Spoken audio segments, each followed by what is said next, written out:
નમસ્કાર દર્શક મિત્રો, સત્યનું સંવિધાન ન્યૂઝમાં આપનું હાર્દિક સ્વાગત છે। ઉમ્મેદ ફાઉન્ડેશન ટ્રસ્ટ વડોદરા દ્વારા તારીખ 7/2/2024 ને બુધવારના રોજ સાંજના 6 કલાકે ડોક્ટર આંબેડકર નગર ભૈલીમાં રમાબાઈ આંબેડકરની જન્મ જયંતિ નિમિત્તે પુષ્પાંજલિનો કાર્યક્રમ રાખવામાં આવ્યો હતો। આ કાર્યક્રમમાં ઉપસ્થિત SC/ST માનવ કલ્યાણ સમિતિ ગુજરાત પ્રદેશના સામાજિક કાર્યકર માધવભાઈ રોહિત, SC/ST માનવ કલ્યાણ સમિતિ વડોદરા જિલ્લા પ્રમુખ શ્રી નગીનભાઈ વાઘેલા, ઉમ્મેદ ફાઉન્ડેશન ટ્રસ્ટ વડોદરાના કાર્યકર શ્રીમતી દર્શાબેન પરમાર, જિલ્લા પરમાર હાજર રહ્યા હતા અને વિદ્યાર્થીઓને રમાબાઈ આંબેડકરજીના જીવન વિષય પર માર્ગદર્શન આપવામાં આવ્યું હતું।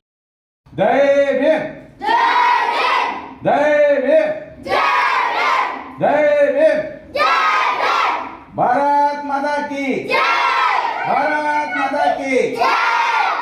जब तक सूरज चांद रहेगा बाबा तेरा नाम रहेगा, जब तक सूरज चांद रहेगा बाबा तेरा नाम रहेगा। जय जय